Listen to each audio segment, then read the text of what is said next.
जय भीम साथियों। भीम संघर्ष पथ मिशन है बाबा साहब अम्बेडकर का, जिसने दृढ़ संकल्प किया हुआ है कि भारत के बहुजन समाज को संगठित करेगा और जागृत करेगा।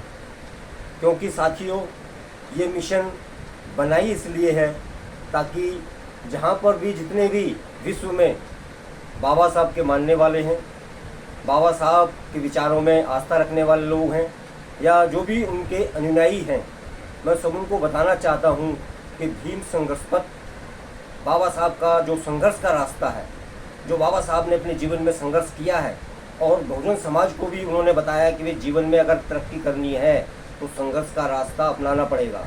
साथियों, धरती पे जितने भी लोग सफल हुए हैं, सभी ने अपने जीवन में संघर्ष किया है और त्याग, कुर्बानी, तपस्या करके ही वो अपने लक्ष्य पे पहुंचे हैं।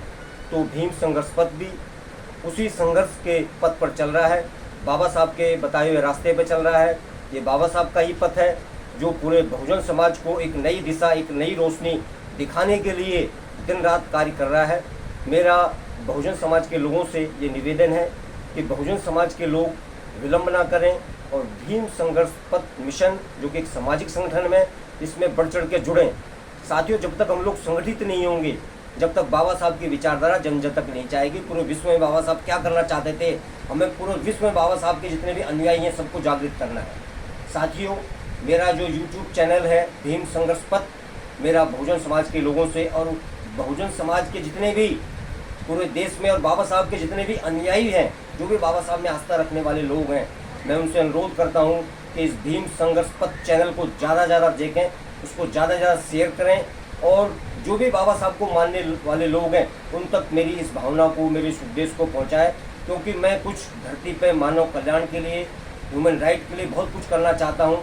इसलिए मेरी लड़ाई भीम संघर्ष पथ सामाजिक संगठन के माध्यम से चल रही। दूसरा, बाबा साहब ने एक और कहा था कि अगर तुम्हें ऊंचाइयों पे जाना है तो उसके लिए राजनीतिक पार्टी होनी चाहिए, जिसको उन्होंने मास्टर की कहा था। इसीलिए मैंने राष्ट्रीय जन अधिकार पार्टी के नाम से एक राजनीतिक पार्टी का भी गठन किया हुआ है, जो पूरे देश में बहुजन समाज को संगठित करने का काम कर रही है, उनके अधिकार को दिलाने का काम कर रही है। तो मैं बहुजन समाज से चाहता हूं कि आप लोग निराश ना हो। अगर आपको MP MLA काउंसिलर का टिकट लेना है तो आप राष्ट्रीय जन अधिकार पार्टी के टिकट पर चुनाव लड़ें। और जो बाबा साहब ने कहा था कि बहुजन समाज को सत्ता के शिखर पे जाना है, आपको हुक्मरान बनना है, आपको राजा बनना है, उस सपने को हम लोग मिलकर साकार कर सकते हैं। इसलिए मेरा बहुजन समाज से निवेदन है कि बढ़ चढ़ के इसमें हिस्सा लें और हम सबको मिलकर संघर्ष करना होगा। जब तक हम लोग संगठित होकर संघर्ष नहीं करेंगे और एक मजबूत विकल्प बाबा साहब का दिया हुआ भीम संघर्ष पथ और राष्ट्रीय जनता पार्टी को मजबूत विकल्प को नहीं चुनेंगे, जब तक देश में परिवर्तन नहीं होगा। तो साथियों, बहुजन समाज के लोगों, विलंब ना करो और राष्ट्रीय जनता पार्टी और भीम संघर्ष पथ के चैनल को ज़्यादा ज़्यादा आप लोग देखें और ज़्यादा ज़्यादा जो है शेयर करें और सब्सक्राइब जरूर करें। क्योंकि अगर आप चैनल को सब्सक्राइब करते हो तो मैं समझता हूँ कि जो मैं मेहनत दिन रात कर रहा हूँ, जो संघर्ष में कर रहा हूँ, अगर आप मेरे चैनल को सब्सक्राइब करोगे तो मुझे लगेगा हाँ भी वाकई जो मैं काम कर रहा हूँ वो बिल्कुल सही दिशा में काम कर रहा हूँ। और अब ज़्यादा से ज़्यादा जो है दोनों ही चैनलों को सब्सक्राइब कर पूरे विश्व में राष्ट्रीय जनता पार्टी और भीम संघर्ष पथ की विचारधारा को ज़्यादा से ज़्यादा फैलाएं। इन्हीं शब्दों के साथ साथियों, मैं पुनः आप लोगों से चाहता हूँ कि राष्ट्रीय जनता पार्टी और भीम संघर्ष पथ बाबा साहब के बताए रास्ते पर चल रहा है, और जो भी उन्होंने जीवन में सपना देखा था उसको साकार करने के लिए मैं दृढ़ संकल्प हूँ, वचनबद्ध हूँ। इन्हीं शब्दों के साथ जय हिंद, जय भारत, जय संविधान।